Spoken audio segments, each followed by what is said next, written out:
Let's take a look at Lesson 3.9, titled The Great Tech Battle, on page 409 of your textbook. This lesson is going to cover linear relationships and lines of best fit. Towards the bottom of the page where it says Section 3.9 Class, it discusses this idea of studying relationships between data sets or even seeing if the relationship exists. Thankfully, those people who have programmed spreadsheets and graphing calculators have done a lot of the work for us, and we're going to use that in this lesson. But first of all, we'd like to talk about whether things are related, or whether they just seem to be, or whether they're not related at all. So problem number 1 says, decide if you think the two quantities are likely to be related and explain. So do you think for number A, the dollars spent by a political candidate and the number of votes he gets are related? Generally, the answer to this one is yes. The more money a candidate spends, the more votes they will usually get. How about B, an adult test subject's height and IQ? So do you think how tall you are determines how smart you are? I really hope not, because I'm only 5'4". No, in general, your height does not have anything to do with your IQ. Turning to page 410, do you think there's any relationship between a person's height and their shoe size? I would say yes, in general. The taller a person is, the larger their feet are. And D asks about the age of a car and its resale value. Again, in general, yes, there is a relationship between these two. The older a car is, the less it usually sells for. So we're going to look at a very specific example. We're going to look at the relationship between the total fat in a fast food burger and the total calories. The table given shows different restaurants' burgers and the amount of fat and the amount of calories. So for example, a McDonald's burger has 9 grams of fat and 250 calories. They ask us to first create a scatter plot. We're going to plot all these points on the graph given. So, see if I can read my book a little closer. McDonald's was 9 grams of fat and 250 calories. I go over to 9 and up to 250. There's the dot for McDonald's. Burger King is 12 and 290. So I go over to 12 and then almost up to 300. Wendy's is 8 and 230. So 8 and then 230 is about here. 12 and 310.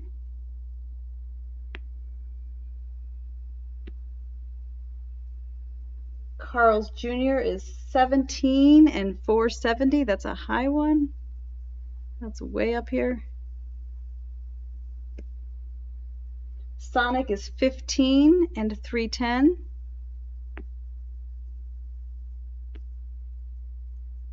White Castle is 7 and 140.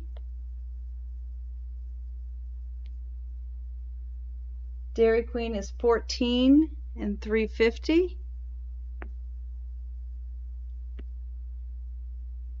Jack in the Box is 14 and 310. We have a lot coming in at 310 there.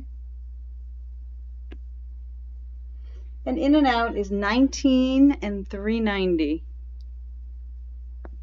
So this is a scatter plot of what our data looks like. The next thing they ask us in number 3 is to draw a line that seems to estimate the data.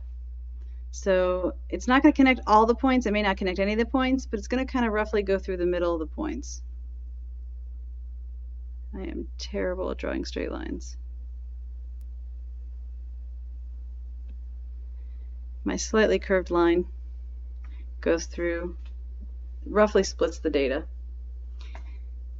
Now, number 4 asks us to identify 2 points that are on this graph. So 2 points that look like they're on this graph. I would say 18 and 450 looks like it's on the graph.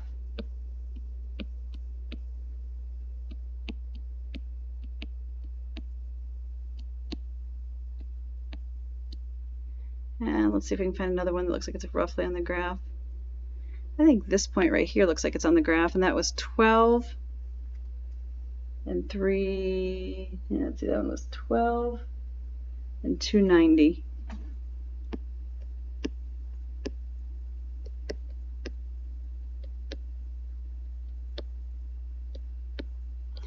Number 4 asks us to write the equation of the line using these 2 points. So the first thing I have to do is find the slope. I'm going to go ahead and copy these over to number 4, 18 and 450. Let's write them above here. 18 and 450. And then we said 12 and 290.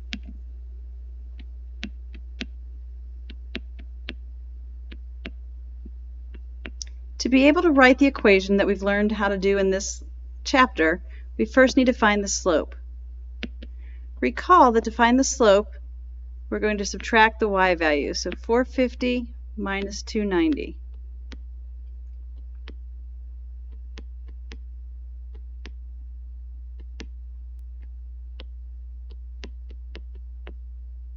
I'm going to get my calculator out to do that.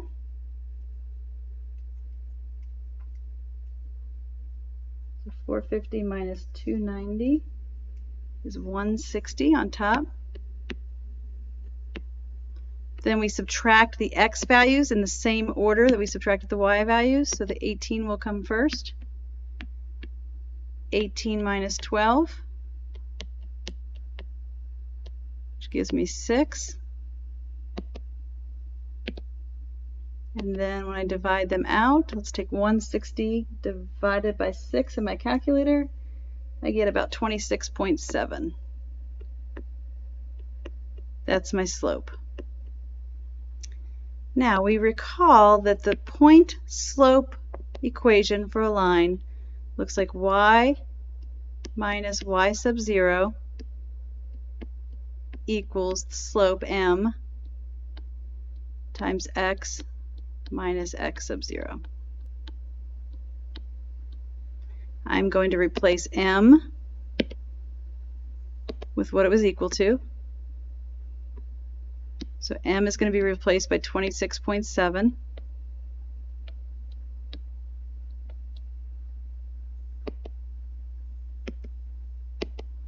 X sub 0, I can use either of the points. I'm going to use the smaller values. I'm going to replace x sub 0 with 12.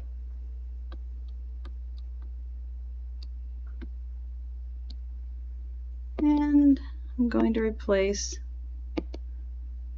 y sub 0 with 290.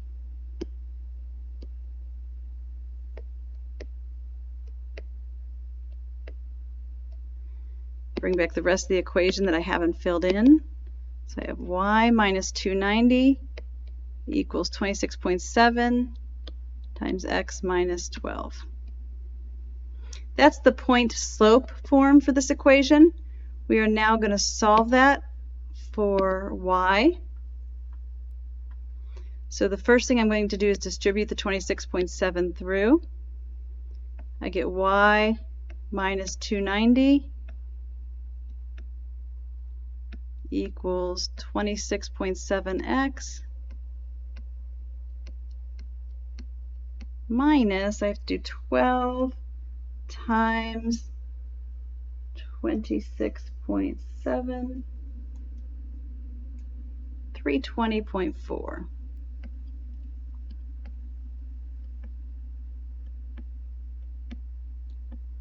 The last thing to do to get this into slope-intercept form is to get the y by itself. So add 290 to both sides.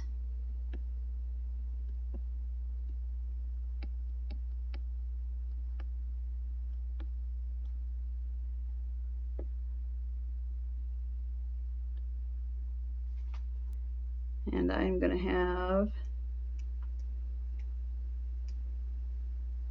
negative 30.4. So my equation is y equals 26.7x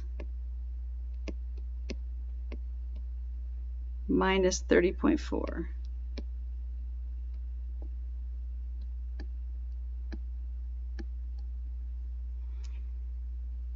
Now if you want to pause and watch the other video that's up here, it's going to show you how to do the same thing using your calculator, which is going to be a lot more exact than what we have. I don't know why I just colored on there, that was weird. My mouse, instead of scrolling, colored. Alright, so scrolling beyond the graphing calculator stuff, When you do the graphing calculator stuff, as you saw from the other video, we do get an equation. It's going to be a lot better than the equation I came up with on my own. It's going to be y equals 20.8x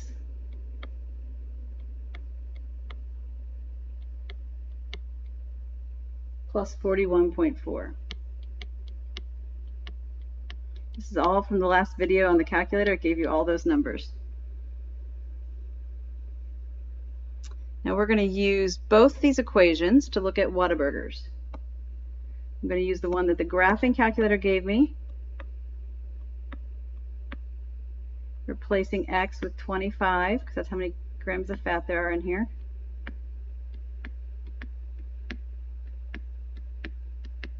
I'm going to throw that into my calculator and see what I get out.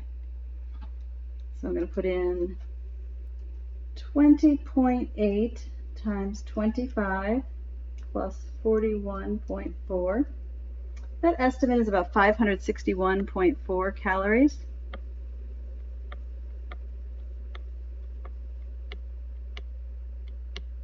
We're going to do the same thing with the equation we came up with on our own. I need to copy that down again. Gotta go scroll back up here. We had 26.7 and 30.4. So y equals 26.7 times 25 minus 30.4. We're going to throw this into the calculator. So 26.7 times 25 minus 30.4 gives us 637.1 calories.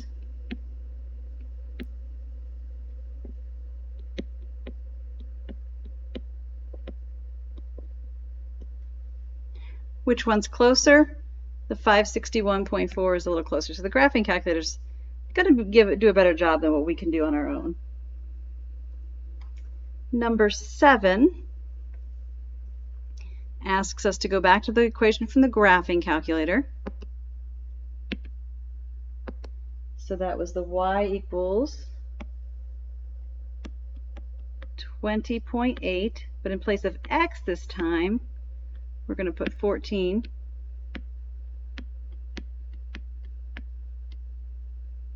plus 41.4.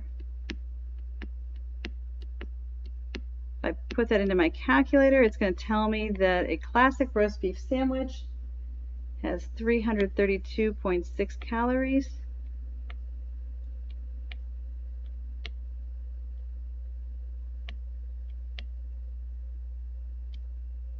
They tell us it's actually 360, so our line of best fit is a pretty reasonable estimate. Turning the page to page 413, they talk about this idea of correlation coefficient. When finding the line of best fit using a graphing calculator, the last line in the display should be a value quantity labeled R. This is known as the correlation coefficient. They do give you the steps. If the R is not showing up in your calculator, follow the steps and then it will. The important thing is the closer R is to 1 or -1, the more accurate our line of best fit is. It means it's a pretty close fit. So let's look at these graphs here. These are two examples of graphs. One of these has a pretty low correlation coefficient, meaning doesn't look much like a line. One of these has a correlation coefficient of 0.82, which means it's closer to a line. Which one do you think is which? Well, the one that looks more like a line to me is the first one, so that one's going to be closer to 1, 0.82. Because it looks more like I could draw a line through the data and kind of estimate the data. The second graph looks curvy to me, so it certainly doesn't fit a nice line. I'm going to say that's the correlation coefficient of 0.19.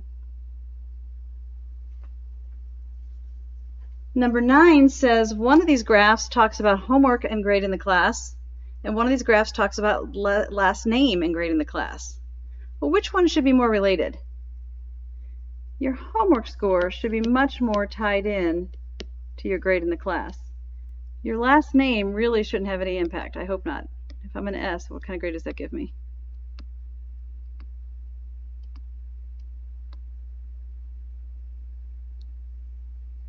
So that takes us through number 9.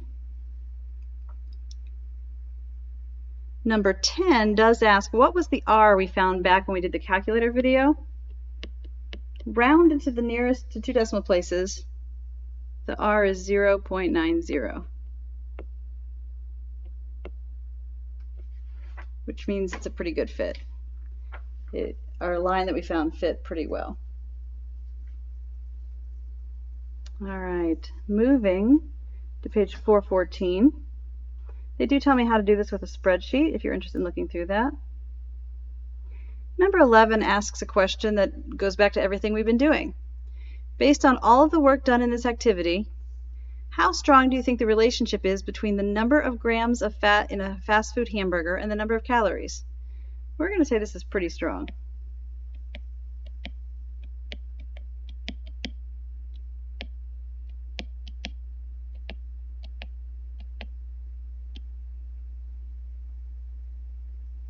We found a line of best fit that matched pretty well with a correlation coefficient of 0.9. That's a pretty close fit.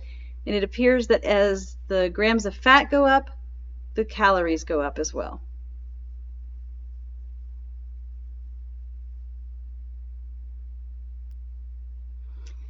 So one important note on lines of best fit. Hopefully you noticed from the beginning of this that I can't draw a straight line that goes through all the points. That in turn means that the predictions made by our equations are unlikely to be perfectly accurate. This will almost always be the case when finding a line of best fit. There's a good reason we call it a line of best fit and not a line of perfect fit. The equations we're finding are models for the data that allow us to make approximations and predictions. They're not exact representations. Look back at the original table of fat and calories near the beginning of the lesson. So let's look. We can look back at our look at the Hardee's burger. If I look at my calculator using my equation, the Hardee's burger should have been about 291. Let's go back to our table, which was on page 410. And a Hardee's actually has 310. And they ask us to find the difference between the actual number and the predicted value. So I'm going to take 310, which what it actually was, minus the predicted value, which was 291. And I get a number of 19. When using a line of best fit to model the data, we use the term residual to refer to the difference between the predicted values and the actual values. When we found that number 19, we just found the residual for a Hardee's burger. Purple box shows you how to find the residual. It's the actual minus the predicted. They asked me to find the residual for a White Castle burger. So we go back, and the White Castle actual burger was 140 calories. The predicted value using our line of best fit from the calculator was 187. So my residual is negative 47. You will get a chance in the group work to look at things that are related and to also practice using your calculator to find a line of best fit.